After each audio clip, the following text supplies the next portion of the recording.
Assalamualaikum warahmatullahi taala wabarakatuh. A'udzubillahi minasyaitonir rajim. Bismillahirrahmanirrahim. Alhamdulillahil qail qul bi fadlillahi wa bi rahmatihi fabidzalika falyabrahu wa khairum mimma yajma'un. Asyhadu an la ilaha illallah wahdahu la syarikalah wa asyhadu anna Muhammadan abduhu wa rasuluh. Allahumma shalli ala sayyidina Muhammadin nuril anwar wa ala alihi al-azhar wa asbil akhyar. Sallim tasliman katsira. Allahumma nawwir qulubana bi nuri hidayatika kama nawwartal arda bi nuri syamsika abadan abada bi rahmatika ya arhamar rahim. Para pendengar yang dirahmati Allah sekalian, kita ingin mengetahui apakah konsep hari raya yang sebenar di dalam ajaran Islam. Banyak konsep hari raya yang telah diutarakan oleh para ulama, tetapi saya sangat tertarik hati mengenai konsep hari raya yang diutarakan oleh Sayyidina Ali. Sayyidina Ali sebagai khalifah, semasa beliau menjadi khalifah, pada satu hari raya didatangi oleh para sahabat, beberapa orang sahabat, tentunya sahabat-sahabat kanan. Para sahabat yang menamu ke rumah Sayyidina Ali dikatakan sangat terperanjat kerana pada satu hari raya Sayyidina Ali hanya memakan roti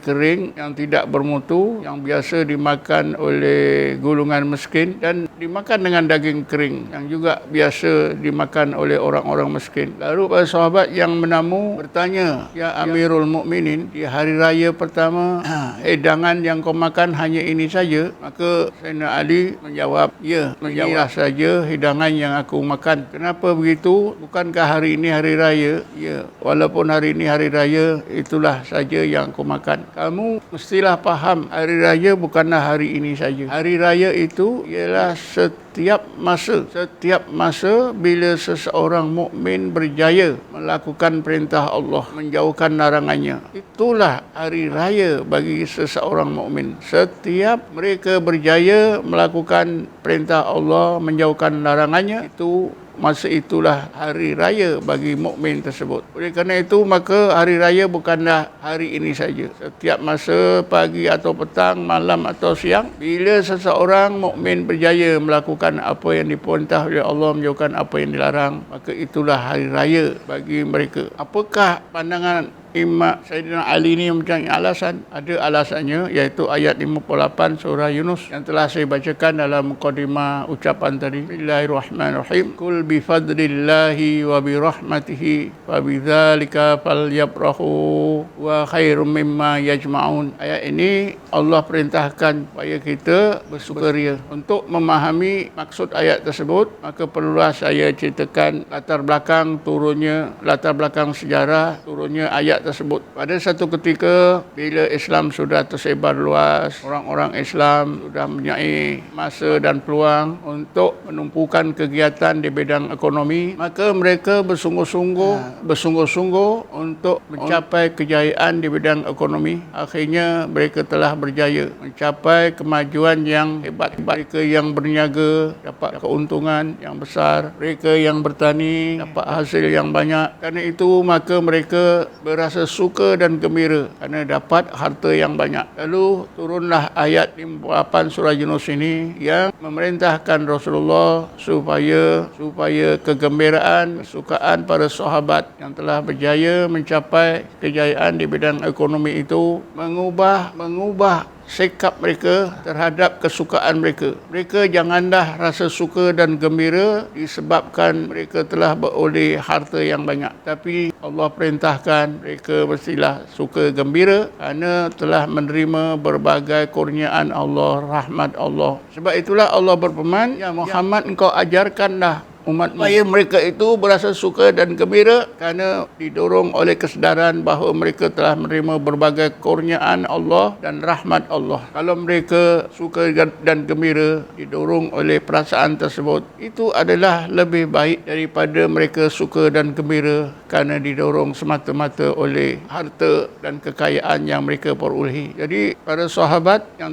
dapat kejayaan di bidang ekonomi, dapat harta yang banyak, ada dua kemungkinan mereka berasa suka dan gembira. Yang pertama, mereka suka dan gembira semata-mata kerana didorong oleh kejayaan mereka di bidang ekonomi, dapat harta yang banyak. Jadi kerana itu mereka dapat kesenangan. Tapi kesedaran ini yang mendorong mereka suka tidak tidak menepati kehendak Allah. Jadi Allah tukarkan. Mereka boleh suka dan gembira, tapi kesukaan dan kegembiraan mereka mestilah didorong oleh kesedaran. Oleh kesedaran dalam hati mereka bahawa Allah telah mengurniakan berbagai kurnia dan rahmat. Itulah yang disebut oleh Allah, ya Muhammad, engkau ajarkan umatmu supaya mereka berasa suka dan gembira kerana telah menerima berbagai kurnia dan rahmat Allah. Kalau mereka begitu, itu adalah lebih baik daripada mereka suka dan gembira kerana telah berjaya mengumpul harta yang banyak. Sebab itulah ayat ini mungkin digunakan oleh Sayyidina Ali sebagai dalil, sebagai alasan bahawa setiap kali seseorang mukmin berjaya melakukan apa yang diperintah oleh Allah, menjauhkan larangannya, itulah hari raya bagi orang tersebut. Ketika itulah sepatutnya mereka bersuka dan gembira.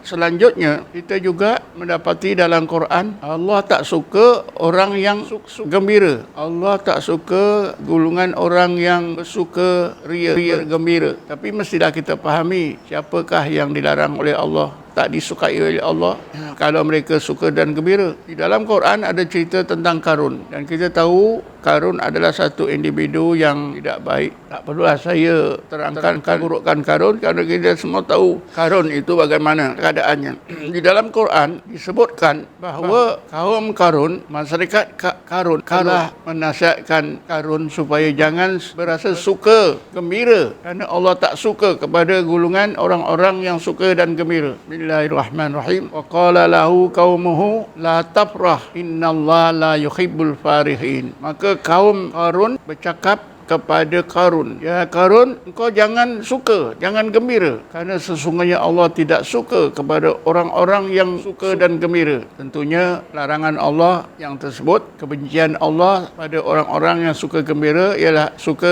kesukaan dan kegembiraan orang-orang yang jahat seperti Qarun dan sebagainya. Kalau seorang yang baik, yang beriman, yang berjaya melakukan perintah Allah, tentulah saja dirusti oleh Allah untuk suka dan gembira seperti apa yang Allah sebut dalam ayat 58 surah Yunus tadi. Sedang pendengar yang dirahmati Allah sekalian, kenapa kita sebutkan hari raya, bergembira di hari raya? Tentunya hari raya yang ada pada kita sebagai umat Islam ialah hari raya Korban dan hari raya Fitrah. Hari raya Korban, hari raya Fitrah adalah merupakan perayaan yang melambangkan kegembiraan hati orang-orang Islam yang telah berjaya menunaikan fardu haji dan berjaya melakukan puasa selama sebulan, iaitu pada hari raya Aidilfitri. Sebab itulah kita sebut hari raya, kegembiraan pada hari raya. Di zaman jahiliah, orang-orang Arab jahiliah pun sudah ada perayaan secara besar-besaran pada hari yang tertentu. Perayaan besar-besaran yang dilakukan oleh Arab jahiliah, mereka namakan dengan istilah Mahrajan. Mahrajan kalau sekarang ini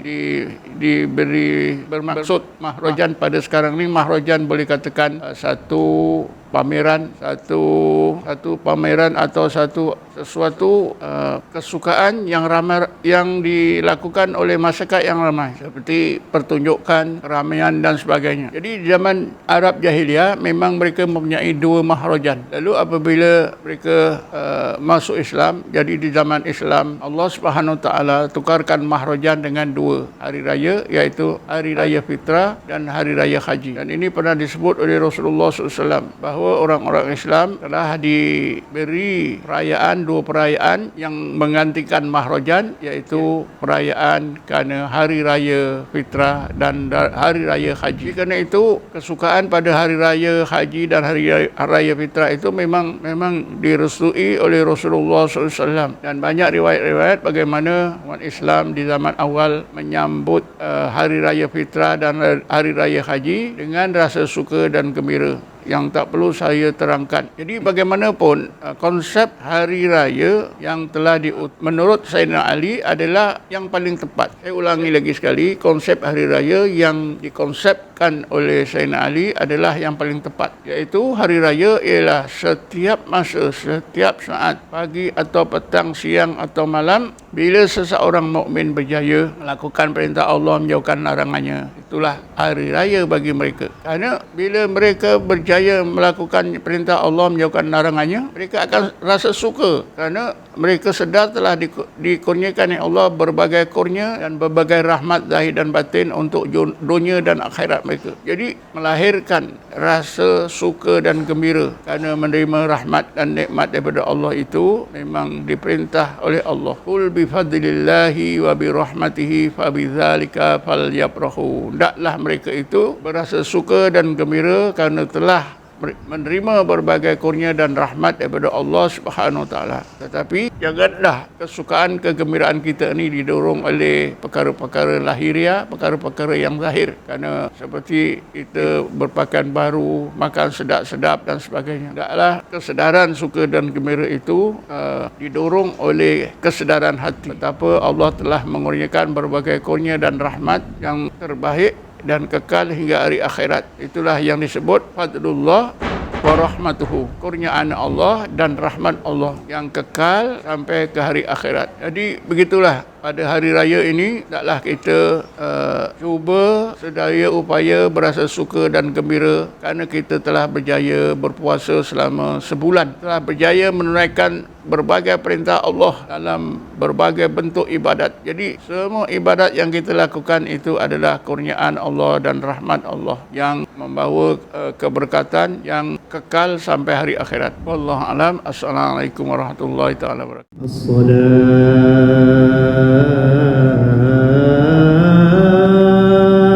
wassalamu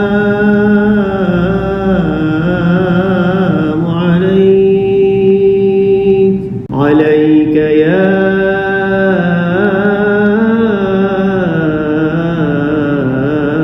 man